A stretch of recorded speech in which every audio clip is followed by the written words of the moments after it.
Acá en nuestros estudios está el publicista y consultor en comunicación estratégica Martín Díaz. Martín, buenos días, gracias por estar acá. ¿Cómo estás? Buenos días a toda la audiencia de La Razón de Piedra, Papel y Tinta. Y a través del Zoom nos acompañan dos expertos también. Vamos a saludar primero a Mauro Tapia, publicista, director creativo de La Marquetería y además es speaker de los famosos TED. Mauro, buenos días. Diego Montaño los saluda desde La Paz.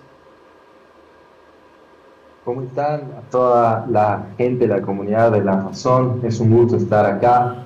Vamos a estar compartiendo ahí un poco del fenómeno mundial que nos está regalando Ibai, ¿no? Que además de dar el mejor desayuno, dar esa respuesta, nos está dando mucha data igual bastante interesante. Así que ahí los saludo desde Santa Cruz y nada, estamos aquí a la orden. Saludo igual a Martín y a Amples también. Un gusto compartir ahí un poquito con ustedes. Gracias, Mauro. Hasta Santa Cruz también con Amples Reggiani, publicista, ponente en los TEC, Forbes Talks, en Samsung Labs y también en EXMA y Fuck Up Nights, ¿no? A ver, Amples, buenos días, Diego Montaño desde La Paz. Buenos días, Diego. ¿Qué tal todo? Muy contento de poder estar acá también compartiendo con ustedes, con los espectadores y con grandes colegas de trabajo. Así que hablemos de ese fenómeno que es algo increíble y que obviamente tiene desde las señoras desesperadas pidiendo votos por WhatsApp hasta los gobiernos, como lo mencionaste anteriormente. Bien, corrijo, Amples está en Brasil. ¿Cómo entendemos, Martín, este fenómeno en las redes sociales y de repente un mundial de desayunos se convierte en un tema transnacional en el que no solamente los medios nos subimos a ese tren, sino también hasta gobiernos? Bueno, la primera manera de entenderlo es a partir de la fuerza individual que tiene un influencer como Ibai Llanos. O sea, solamente un personaje como él podía hacerlo. Y la verdad es que, bien decías, a todos nos ha sorprendido que de repente él agarró y dijo, bueno, vamos a hacer un mundial de desayunos, ¿no? Y que comience esta competencia que, viendo los números, nos ha dado como que un increciendo. Prácticamente la anterior rivalidad la hemos ganado a partir de 23 millones de visualizaciones, cuando le ganamos a los panqueques de Estados Unidos, y la última instancia contra Argentina, contra las facturas, la ganamos con 38 millones de visualizaciones. Ahí Ibai ya leyó los resultados, pero date cuenta, este es un personaje que tiene 25 millones de seguidores y pico en TikTok, 13 millones en Insta, otro tanto en YouTube. Entonces, es como que el poder individual de una persona que sabe que tiene esta llegada, particularmente en el mundo latino, ¿no? Particularmente en el mundo latino, Ibai, que además ya es célebre por varios otros movimientos que ha hecho en las redes, y nada, pues ahora nos regala el Mundial de Desayunos. Y bien que mencionas algo, en Ecuador y en Perú esto ha movilizado hasta instituciones públicas. Me parece raro que no lo haya hecho todavía acá, porque hay una cosa que me llama mucho la atención. Los bolivianos somos mucho de subirnos a estas trends.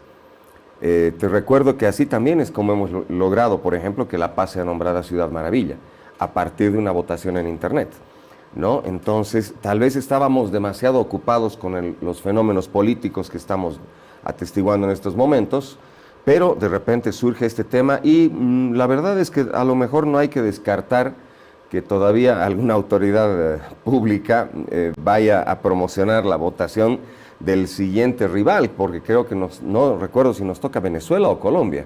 Estamos contra Venezuela ahora, mañana se van a abrir, va a ser el video, diríamos, del lanzamiento de la votación. Es increíble que no solamente en Bolivia, lo decía Martín y lo revisábamos nosotros, cómo se han subido a este tren ministerios.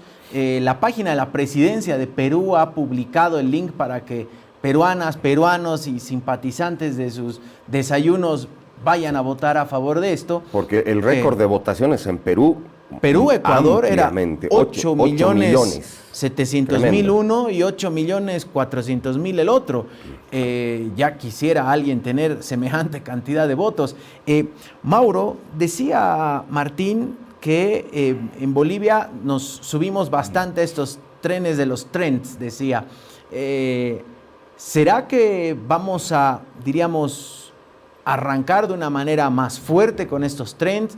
¿Habrá algún trend, diríamos, nacional que pueda formar parte de alguna campaña o algo así? Sí, ¿no? Algo muy interesante que nos regala Ibai es que este tipo de torneos, ¿no? Porque él te ha lanzado la King Leagues, te ha lanzado la velada, ¿no? Se preocupa mucho por generar comunidades en Latinoamérica, sobre todo, ¿no? Y esto para mí es un golazo porque él lo hace con un costo probablemente cero, ¿no? Y con algo tan sencillo como un voto a través de un live. Entonces, ahí la suscripción y la comunidad que está llegando es aún mucho más popular, porque el nicho futbolero, por ejemplo, es uno, el nicho de influencers, por ejemplo, es otro, pero al final de cuentas yo pienso que todo el mundo desayuna y todo el mundo se siente ahí con un insight de participar, con un insight de poder ser parte del sentido patriótico, en el cual en realidad de decir yo estoy votando, ¿no?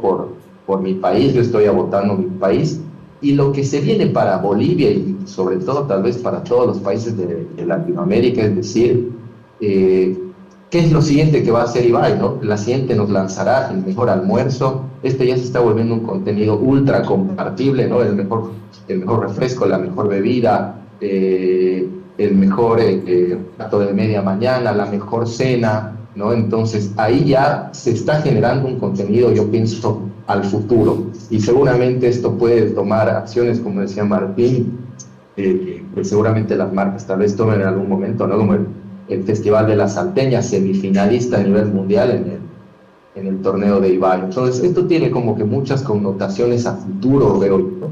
Y es eso a mí lo que personalmente me ha sorprendido. Amples, en una mirada, diríamos, obviamente con el conocimiento que tienes sobre el mercado boliviano, pero respecto diríamos, en el panorama regional, ¿qué tan, diríamos, alejados estamos de lo que se está consumiendo en redes a nivel regional o realmente estamos casi a la par en cuanto a contenidos y hábitos de consumo? Yo puedo decir que estamos a la par, pero eso no tiene necesariamente que ver con algo que esté pasando en Bolivia, ha tenido que ver con algo que pasó en los últimos años. Dejamos de tener redes sociales de search y pasamos a tener redes sociales de discovery. TikTok cambió las reglas del juego e incluso transformó otras redes como Instagram y Facebook en donde tener un mecanismo de un algoritmo que te entiende perfectamente es mucho más valioso que tener buen contenido. Entonces, en ese proceso, el tener seguidores ya no es tan importante. Y creo que ese fue el gran entendimiento de Ibai en ese contexto, ha sido cómo mantengo gente, cómo le explico al algoritmo que eso le interesa a la gente. Entonces, cuando tenemos un algoritmo que elige lo que vamos a ver a partir del conocimiento que tiene acerca de nosotros, ya no hay fronteras. El tema de consumir un contenido de aquí, de España, de México, de Argentina, es irrelevante porque no vamos a elegir consumir ese contenido. En TikTok ya no sigues a nadie. Es el algoritmo que dice que vas a ver. Entonces, no es una casualidad que incluso una figura con decenas de millones de seguidores como Ibai y muchos otros, MrBeast, Speed, etcétera, estén buscando ese tipo de mecanismos para mantenerse vigente en ese algoritmo que es quien elige lo que va a ver la audiencia. Entonces, ese cambio de paradigma ha hecho con que Bolivia pasara a consumir muchísimo más contenido internacional, porque al final del día ya no son los bolivianos que eligen lo que van a consumir, es el mismo algoritmo el que hace por uno. Ahora, el papel de los medios de comunicación acá, ya abstrayéndonos un poco del tema particular, generalmente los medios eran los que influían en la construcción de la agenda de la discusión pública. Es decir, estos son los temas del día, los temas de la semana, sobre esto andamos y sobre eso la gente habla en el minibús, en el mercado, en la casa, en las reuniones familiares o de amigos. Hoy, los medios de comunicación tradicionales nos estamos alimentando de lo que se está generando en las redes, ya sea dentro o fuera del país. Un ejemplo es el de los desayunos. Otro ejemplo puede ser tema de chismes que siempre existió, del espectáculo, y que van, diríamos, habitando de mejor manera y germinándose en las redes. ¿Es esto lo que desde los medios de comunicación tradicionales debemos entender? ¿Cómo convivir para que no se convierta en un riesgo y nosotros consumidores de lo que pasa en las redes? El cambio de paradigma del que hablan mis colegas es fuerte. Es fuerte, ¿por qué? Porque hoy en día tú tienes una generación de agendas paralelas, ¿no? Entendamos lo siguiente, ¿no? El medio de comunicación, y por ejemplo, creo que es un buen ejemplo La Razón, el hecho de que esté construyendo esto que estamos haciendo hoy en día, por ejemplo, ¿no? Que es un ejercicio multimedia de La Razón, ¿no es cierto? Es algo paralelo, ¿no? La Razón se supone que es un matutino, que te tiene que traer la información del país, del mundo, etcétera, etcétera, información general, ¿no? Entonces, su construcción de agenda, esto que tú hacías al inicio del programa, ¿no? Los titulares que tú tienes ahí atrás, el incendio en Toro Toro, etcétera, ¿no? Tiene una construcción de agenda paralela, ¿no? A la construcción de agenda que se genera en las redes. ¿Por qué? Justamente porque todavía el medio tradicional tiene que responder a las solicitudes de la colectividad, ¿no? Es decir, La Razón, por ejemplo, es un nombre que uno busca cuando requiere información general, ¿no? ¿Qué está pasando ahora? Las redes, en cambio, no. Las redes están ahí para ser consumidas por ocio, por entretenimiento, ¿no? Porque sí, te diría, ¿no? Entonces, que de repente aparezca un mundial de desayunos y se lo está jugando Bolivia, además con una personalidad como es Ibai Llanos, ¿no? Ya hace que tu construcción de agenda sea absolutamente distinta, ¿no? Yo todavía estoy impresionado por lo que ha pasado hace 2 semanas. Es decir, hemos tenido una elección nacional en la que el ganador de la elección, en la primera vuelta, no ha invertido un peso en pauta publicitaria televisiva. Es fuerte, ¿no? Y de acuerdo a una de las verificadoras, lo que ha invertido, por lo menos en la plataforma Meta, han sido 200 bolivianos, ¿no? No tenía ni video, era el recorte de una participación en un foro, creo. Es muy loco pensarlo, pero a esto me voy. Este cambio de paradigma del que hablan mis colegas es fuerte. Es fuerte porque justamente te está hablando de que pareciera que los medios tradicionales y las redes están transitando caminos distintos y construyen su agenda de manera distinta también, ¿no? Entonces, tú ves, por ejemplo, que las cosas que pasan, ¿no? Que van construyendo la agenda informativa a la que usualmente estábamos acostumbrados, ¿no? Tienen una repercusión muy distinta en redes. Entonces, hoy en día tú te fijas que entras, además, ¿no? Las redes que son distintas entre sí. Bien lo decía Amples, tú no necesitas seguir a alguien en TikTok para que sea parte de tu algoritmo. Muchas veces yo, por ejemplo, entro a TikTok y lo primero que me salen son noticias de Bolivia o menciones a Bolivia, ¿no? Entonces, esta construcción paralela de agendas nos tiene que hacer repensar también los contenidos que vamos consumiendo, tanto en los medios tradicionales como en las redes, que cada una tiene una construcción distinta, ¿no? Mauro, ¿cómo congeniamos estas agendas justamente entre lo que va marcando la información desde la percepción de los medios tradicionales y lo que va ocurriendo en las redes? ¿O es que hay nicho para cada medio y cada plataforma?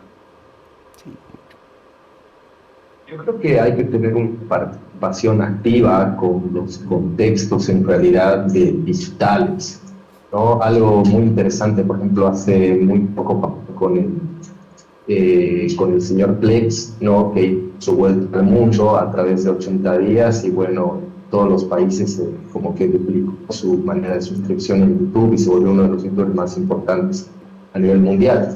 Y esto es obviamente con ayuda también de los medios tradicionales, ¿no? Cuando llegó el señor Luisito Comunica también a Bolivia, él tuvo cierta cobertura igual de los medios tradicionales y mucha gente se enteró a través de los medios tradicionales de esta actividad digital, pongámoslo así, ¿no? Lo mismo pasó, por ejemplo, con el youtuber más grande del mundo, ¿no? Que tuvo una denuncia, por ejemplo, en México por entrarse ahí a las cuevas, y esto salió también en medios tradicionales, ¿no? Porque decían que era patrimonio y demás, y generó ahí cierto conflicto, y los medios tradicionales fueron los que les dieron también causa y voz a ese tipo de contextos. Entonces, yo creo que en realidad los medios tradicionales tienen que estar a esa tendencia, ¿no? Porque esto al final moviliza a la gente y que te da datos interesantes.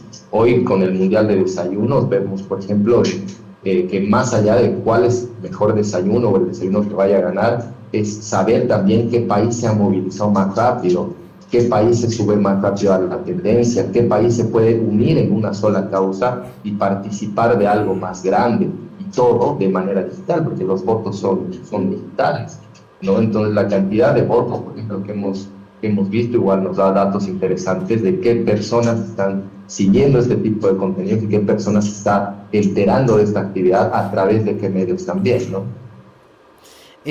Amples, en esta construcción de las agendas, ¿realmente se puede llegar a congeniar? ¿Puede haber diríamos, recoger desde los medios tradicionales lo que se está hablando y lo que ocurre en las redes? ¿Debemos o no hacerlo? Yo creo que es inevitable, porque con lo que ha pasado desde que todos tenemos una cámara, acceso a Internet en nuestros bolsillos, los medios han perdido el estreno. Si cae un avión, si hay un accidente, si muere una persona, lo más probable es que la primera persona en informar no sea un medio, sea una persona que esté pasando por ahí, haya grabado el video, subido el video, y ese estreno antes uno se enteraba a través de los medios de comunicación. Prendías el televisor, abrías el periódico y te enterabas de lo que había sucedido. Y muchos de los medios se han construido exclusivamente sobre los estrenos. El problema es que a partir del momento que yo ya no puedo ser el más rápido en informar, yo tengo que ser el que entrega la información más confiable y el que profundiza la investigación en esa información. Entonces, por ejemplo, yo no puedo ser el que va a estar diciendo que se cayó un avión. Todos ya lo sabemos, el video está por todas partes. Incluso hay videos desde adentro del avión que se cayó y donde han muerto todos. Entonces hay el estreno, la noticia. El papel de los medios es decir si ese video es verdadero o falso, es decir quiénes eran los pasajeros, es decir por qué se cayó el avión. Entonces, cuando yo voy en búsqueda de la verdad o de profundizar en la información, probablemente no sea un TikToker, no sea la misma persona que me dio el estreno el que va a poder brindar esa información. Entonces, ahí es donde yo creo que la parte investigativa y de credibilidad de los medios, donde, ok, déjame ver si eso realmente, y seguro nos pasó a todos. Un ejemplo es el caso del alcalde Percy, que acaba de fallecer. Cuando vemos en las redes que ha fallecido, ok, déjame ver si es verdad. Entra un medio de comunicación. Entonces me enteré por un amigo, una persona que no es periodista, que no es medio, pero lo validé a través de un medio de comunicación. Entonces yo creo que ese cambio es algo que todos lo estamos viviendo de manera natural, pero si los medios siguen insistiendo en ser el estreno, van a tener que obviamente orientar todo su trabajo a un trabajo investigativo para que esos estrenos sean creados a partir de realmente investigaciones, creación de contenidos nuevos, etc. Pero el dar esa información primero es algo que quedó en el pasado y no vamos a volver a esa etapa porque no creo que dejemos de tener teléfonos y internet tan pronto. Bien, Amples hablaba de un cambio de paradigma entre los hábitos de consumo, los medios tradicionales versus lo que está ocurriendo ahora. Pero al interior del mundo digital, también Amples hablaba de un cambio de paradigma. Esto de la cantidad de vistas o seguidores que no se convierte necesariamente en ya la cifra que hay que ver, sino en el engagement, ¿no? Y en este caso, por ejemplo, retomando el ejemplo de los desayunos, lo que hace es fidelizar en realidad con ese público. No le interesa la cantidad de vistas que tiene, sino cuánta gente realmente participa. ¿Es eso ahora? ¿Es un nuevo, diríamos, es un nuevo paradigma en las redes también? Fidelizar, enganchar, generar comunidad, motivar intercambios, ¿no? Que tiene que ver esto. Mira, ahorita más te recuerdo una cosa bien interesante. Tú sabes que nuestra Constitución Política del Estado, promulgada en el 2009, es bastante vanguardista en términos de comunicación. El artículo 106 de la Constitución reconoce primero el derecho de los bolivianos a la comunicación. Recién el artículo 107 reconoce el derecho a la información, ¿no? Dicho en simple, antes tenemos derecho a estar comunicados que informados. Y esto resulta vanguardista para 2009 porque es justamente el fenómeno que hoy en día vivimos. Es decir, antes de que solamente te interese informarte, saber lo que está pasando en el mundo, tú quieres ser parte activa de la comunicación. Entonces, trata también de eso, ¿no? O sea, comenzando por algo que puede parecer muy liviano, puede parecer muy frugal, como el hecho de que haya un mundial de desayunos y vamos todos a votar por Bolivia. Sin embargo, ahí tú te das cuenta de cuánto a la gente le interesa participar, ser parte de la conversación, ¿no? Entonces, justamente creo que es un fenómeno bastante actual, de que ya se haya terminado la comunicación vertical, absolutamente sin posibilidad de respuesta o con mínima posibilidad de respuesta a la que nos tenían acostumbrados los medios tradicionales. Pero hay algo más muy interesante. Mira que durante tantos años, creo que como bolivianos decíamos cómo exportar nuestra cultura al mundo, cómo hablar de lo que es Bolivia al mundo. Y de repente pequeños espacios como un documental de Netflix en el que se viene a hablar de los rellenos de papa, pone a Bolivia en la conversación. O un streamer como Ibai Llanos, que agarra y dice Mundial de Desayunos. Bueno, ¿sabes qué? Acá, entre paréntesis, importa muy poco si la salteña es vista como un desayuno o no. Es decir, ya tendremos tiempo de explicarle al mundo qué es una comida de media mañana, etcétera, etcétera, ¿no? Pero de repente pone a Bolivia ahí como parte de la conversación, ¿no? Entonces saca un poquito de nosotros al mundo. Entonces, vale la pena estar atentos a estos cambios de paradigma, donde lo digital hace que también, por si acaso, yo te garantizo que, no sé, o sea, si es que no se aprovecha el impulso, ¿no? Mira, estamos hablando de que un streamer español, famoso en todo el mundo, ha hecho participar a Bolivia en un concurso y hemos avanzado 2 fases, ¿no? Yo le dejaría la conversación a alguna instancia pública de si vale la pena, ¿no?, hacer como han hecho en Ecuador, impulsar a un ministerio o a una presidencia, ¿no?, a que anime a la gente a participar. ¿Para qué? Para aprovechar el momento, ¿no?, de poner a Bolivia en la conversación del mundo, ¿no? Vale la pena, yo en lo personal creo que vale la pena, por frugal que parezca, creo que es algo que vale la pena, como te digo, para hablarles un poquito del mundo, hablarles un poquito a Bolivia, al mundo de Bolivia, ¿no? Mauro, esto de las vistas, el engagement, este es un claro ejemplo de la importancia que tiene el justamente, diríamos, atrapar con el anzuelo y mantenerte y que votes y que compartas y así vas generando una comunidad. Es, diríamos, esto lo nuevo en las redes, lo que hay que buscar es eso, más que la cantidad de seguidores y de vistas, o las dos pueden ir de la mano. Que todo trata de conectar, ¿no?, a través de los contenidos. Yo creo que todo trata de no olvidar el sentido creativo en realidad que tiene el contenido, que al final sean medios tradicionales o medios digitales, todo trata de conectar, ¿no? Hay una frase muy linda que a mí me gusta, que es: no importa el tamaño de las pantallas, sino importa el tamaño de las ideas, ¿no? Y esta idea, por ejemplo, de Ibai, nos hace partícipes a todos los bolivianos, y como decía Martín, se muestra incluso la cultura, la gastronomía de una nación entera. Pero yo creo que partiendo de ahí hay que empezar a valorar este nuevo cambio que tienen en realidad la conversación, el nuevo cambio que tienen las redes sociales, ¿no? Entonces, ahí, por ejemplo, entendiendo de cómo nosotros formamos parte más allá, como decía Amples, tal vez de una suscripción, entender de que nosotros mismos nos estamos volviendo UGCs de un contenido, ¿no? Ibai en un momento ahora solo está curateando el contenido porque hay miles de defensas del desayuno que están naciendo de muchos países, ¿no? Están naciendo no solamente defensas o aplausos, sino también ahí por ahí veía contenidos negativos, ¿no? De cómo Ibai va a hacer esto, cómo Ibai va a juzgar nuestro plato, si no me equivoco era un periodista peruano, pero aún así se subió a la conversación. Entonces nosotros nos estamos volviendo ahí users del mismo contenido y estamos siendo parte de algo.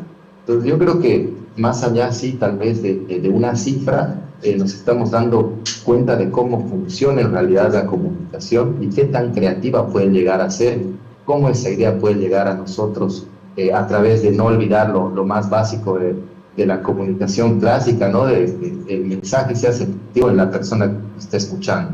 Y ahora lo que busca Ibai es que nosotros lo escuchemos. Entonces yo creo que de eso va. Amples, la misma pregunta. ¿Es este el claro ejemplo de cómo se logra esta fidelización con una audiencia y una ampliación de audiencia que veíamos en imágenes que hasta el presidente de Ecuador aparece compartiendo el link para que voten? O sea, ya es una cosa que superó cualquier expectativa, me imagino. El verdadero cambio, la verdadera transformación es la democratización del alcance. ¿Qué significa eso? Ibai no era más que un tipo con sobrepeso en su habitación. No era un canal de televisión, no tenía antenas, recursos, qué sé yo, puntos de contacto en todo país. No. Y eso es válido para cualquier persona, cualquiera de nosotros. La gran diferencia es que, digamos que ni el mayor canal de televisión de Bolivia hubiera podido llegar a 100 millones de personas, con todo su equipo técnico, con todas sus antenas, con toda su transmisión, todos sus presentadores, etc. Pero cualquier persona de Bolivia con un teléfono lo puede hacer.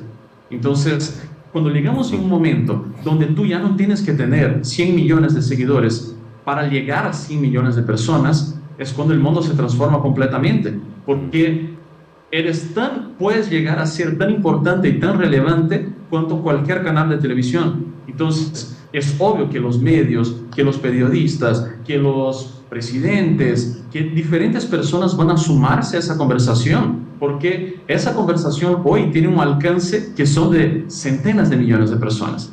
Pero yo creo que ese cambio es el interesante y es el que muestra el verdadero poder de las redes. Independiente si es Ibai, si son desayunos o no, lo inteligente que es para atraer esa conversación a su perfil vivimos ahora en obviamente un momento de la historia donde cualquier persona con un teléfono, sin tener un seguidor, puede abrir una cuenta en una plataforma y alcanzar 10, 100 o 1000 millones de views. Y lo hemos visto cómo eso sucede todos los días, creando obviamente nuevas celebridades o incluso sin hacerlo. Hay personas que han llegado a tener videos con 10 millones de views y nadie los conoce.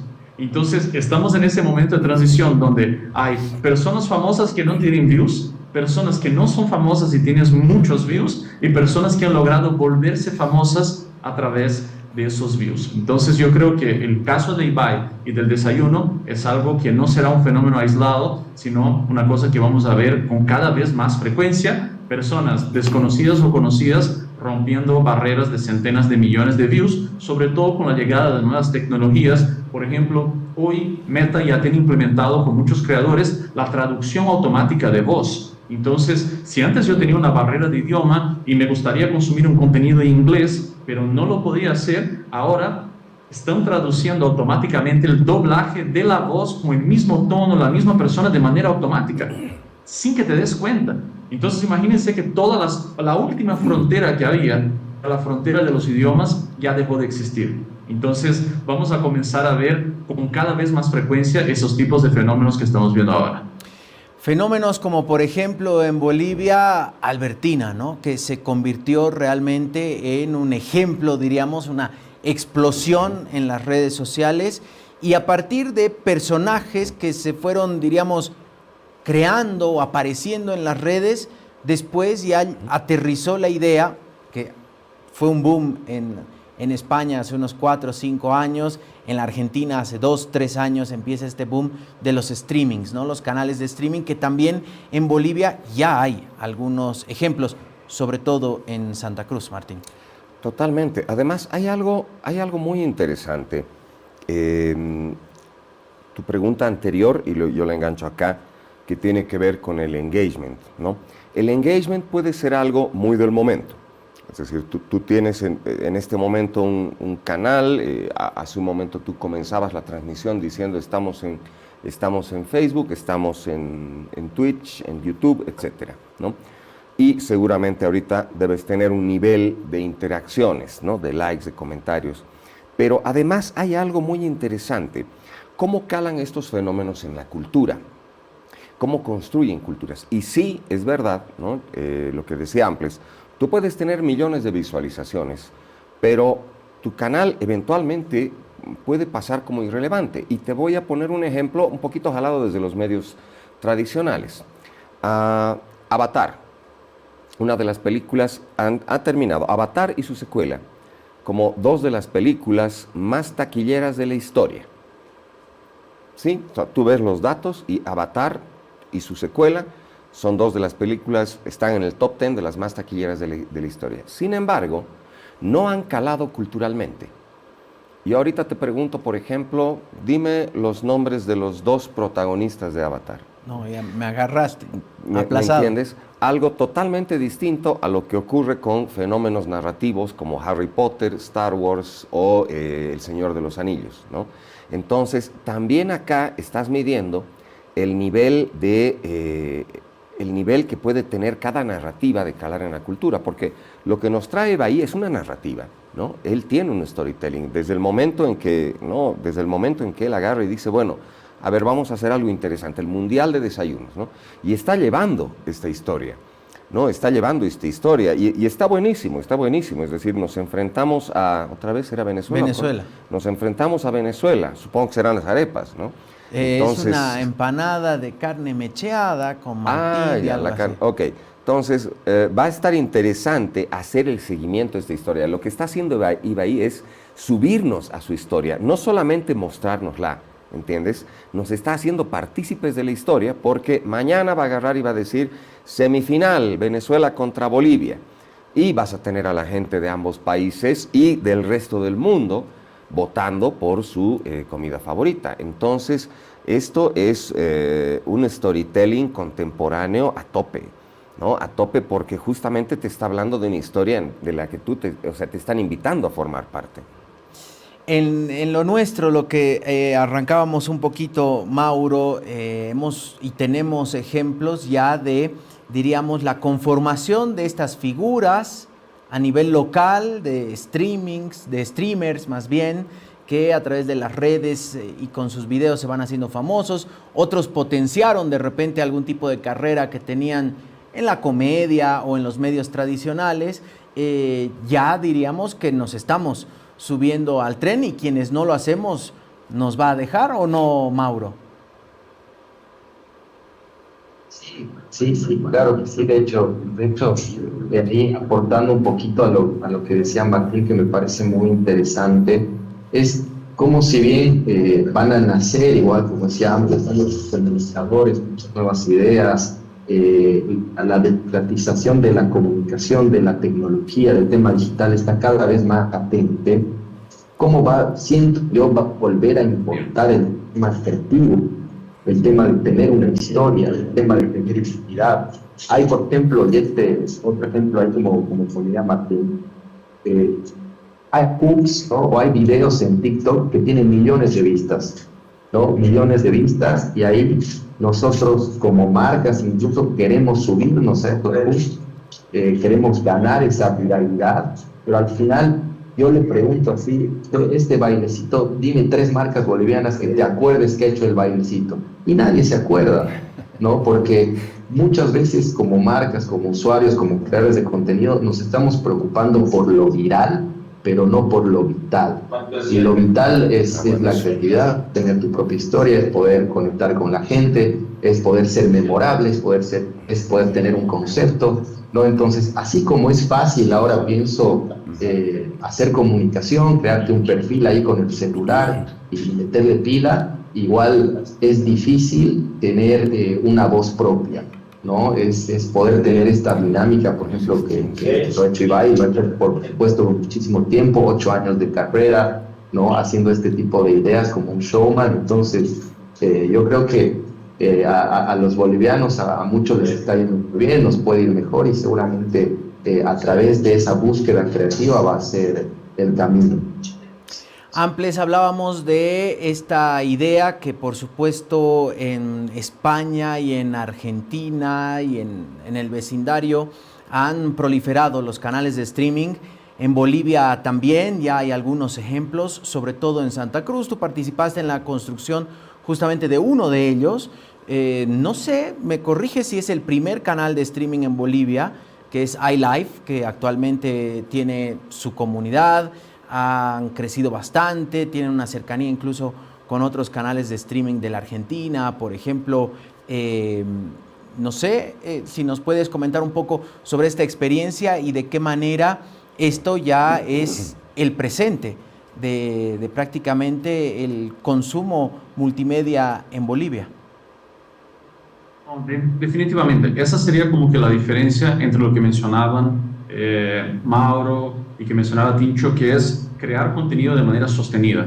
Es esa relevancia que mencionaba. No es lo mismo ver un video que por cosas de la vida ha tenido 100 millones de visualizaciones que generar 10 millones de visualizaciones todos los días. Uno pudo haber sido suerte. Lo otro tiene que ser una construcción de un formato diferenciado, de producción, obviamente de frecuencia, que es algo que es súper importante, porque nuevamente, el One Hit Wonder, el tener esa pieza que se vuelve viral, sobre todo si es un poco ridículo, un poco chistosa, es algo que cualquiera lo puede hacer, pero cuando tienes que hacer eso todos los días, ya estamos hablando de combinar ciertas habilidades, porque la creación de contenido en redes sociales es mucho más como comprarse un ticket en lotería. Entonces, Ibai debe crear 400 contenidos al día del que nadie habla, de que no estábamos enterados, hasta que le pega con un formato que es el formato que le da el salto que le permite crecer en engagement, en todo lo que hemos hablado hasta el momento. Entonces, estamos atravesando ese momento donde antes la producción de contenido también estaba concentrada a nivel profesional solo en productoras grandes, canales de televisión, etcétera, y que ahora, por medio del streaming, que es la parte más costosa, era cómo voy a transmitir a toda esa gente un canal de televisión, ya lo puedo hacer de manera directa. Entonces, eso es una tendencia que viene creciendo en todo el planeta. De hecho, hoy hay canales de televisión invirtiendo en streamings porque están tratando de entender ese cambio generacional donde la mamá un poco mayor, la señora, la abuelita, no van a hacer el salto al tema del streaming, van a seguir hasta el último de su vida viendo tele, pero la hija o la nieta ya no ve tanta tele como antes. ¿Qué está consumiendo? Está consumiendo un formato similar al de la tele a través de un streaming, que habla su idioma, que no tiene la misma rigidez, por ahí puede hacerlo de una manera más creativa, con más libertad, y eso hace más sentido para esa nueva audiencia. Entonces es una manera diferente, no solamente de crear contenido, pero es una manera diferente también de entregar ese contenido a una audiencia que extraña algo de la tele, extraña consumir un mismo programa siempre, con gente que se le hace conocida, etcétera, pero lo quiere hacer con su propio código, con su propio idioma, y iLife ha tenido éxito en ese formato con múltiples programas. No solamente un programa específico, sino un programa más pensado en millennials, un programa más pensado en mamá, un programa más pensado en el que quiere informarse. Entonces, acá, repito, no es solamente un tema de frecuencia, sino también es un tema del entendimiento de las mismas audiencias y qué quieren consumir. Cuando entiendes eso, vas a poder generar contenido de manera sostenible para que ellos puedan así participar de una comunidad. Ayer, por ejemplo, hemos estado en la Plaza 24 y ha sido un hit total porque hay gente que ya se le ha vuelto un hábito consumir los programas de streaming, podcast, etcétera, como se consumía televisión antes y que se consume ahora a través de esos formatos como el que tenemos en iLife. ¿Nos puedes comentar un poco, por favor, Amples, qué más les dejó este arranque justamente de iLife y qué tuercas, diríamos, han ido ajustando en el camino, teniendo en cuenta que ahí sí hay, diríamos, un feedback permanente a diferencia de un canal de televisión? Lo que hemos visto es que hemos tenido que combinar muy bien la parte de preproducción con la improvisación. Si todo estaba preproducido, no éramos nosotros. No tenía la espontaneidad, no era tan divertido, no era tan espontáneo, realmente se sentía forzado. Por el otro lado, si dejábamos todo demasiado abierto, no había algo interesante. Perdón mi francés, pero hablaban huevadas todo el tiempo y no había un hilo conductor, no teníamos que llegar a ningún punto. Entonces la combinación de preproducir, de tener lineamientos claros de qué es lo que hay que hablar, cuáles son las primicias del día, tener como que un trabajo de preproducción, pero con libertad para que cada uno de los presentadores puedan ser lo que ellos quieren, es lo que nos ha resultado. Porque ninguna de las personas que ves en AEF y ninguno de los programas de Carlos Valverde hasta Luisfer, por decir así, cada uno en su extremo, son esas personas. Ahí no hay un personaje, nadie está interpretando nada. Entonces, lo que tratamos de entender es cómo la preproducción puede potenciar esas figuras que ya son figuras queridas, son figuras interesantes y que la gente se conecta por verlos. Entonces, cuando tratamos de ser muy rígidos en la estructuración y en la preproducción, dejamos de ser interesantes, o cuando tratamos de ser liberales y que quieran también. Entonces, ir moviendo esa línea es lo más importante de acuerdo a cada programa. Es lo que nos ha permitido que la gente como que se identifique y que se genere ese fenómeno que creo que a todos nos ha pasado. Consumimos tantas veces el mismo contenido de una persona que por más que no lo conozcamos, sentimos que sí. Sentimos que son nuestros amigos. Es probable que te lo encuentres en la calle y le hables de tú, como si fueran conocidos porque está dentro de tu casa, de tu teléfono todos los días, cuando en realidad no. Entonces creo que ese ha sido el desafío y es un poco lo que nos ha permitido crecer, no solamente en la parte de producción de contenido, generando centenas de millones de views, sino teniendo marcas aliadas. Porque el gran desafío también es como, ok, tienes un contenido súper divertido que toda la gente quiere consumir, pero ¿cómo lo monetizas? Entonces tienes que tener como que ese balance para que también las marcas, los productos puedan existir dentro de lo que ya es la personalidad de cada programa. Entonces yo diría que es más un arte que algo científico. Hay cosas que funcionan y sabemos por qué funcionan, y hay cosas que funcionan y no tenemos la menor idea del por qué. Buenísimo. Amples Reggiani, muchas gracias por haber estado con nosotros. Mauro Tapia también, desde Santa Cruz, muchas gracias por estar esta mañana con nosotros. Un fuerte abrazo. No va a ser que no sea la última vez, porque esto tira para largo. Tenemos que seguir hablando de los streamings y esta nueva forma de comunicar. Gracias, Amples. Gracias, Mauro. Muchísimas gracias. Un gustazo. Igual, saludo a todos, Martín, Amples. Nos vemos muy pronto. Muchas gracias. Colegas. Adiós. Y acá en nuestros estudios, Martín Díaz, muchas gracias por acompañarnos en esta mañana, hablando un poquito de, temas de repente muy nuevos para algunos y en los que ustedes son expertos. No, gracias a vos, Diego. Más bien, yo creo que el tema justamente es no dejarlo en lo frugal, no dejarlo en lo pasajero, sino ver cómo todos estos fenómenos, lo que te decía hace un momento, se integran en nuestra cultura porque pasan a formar parte de la misma, ¿no? Gracias, Martín. Gracias a ti, Diego.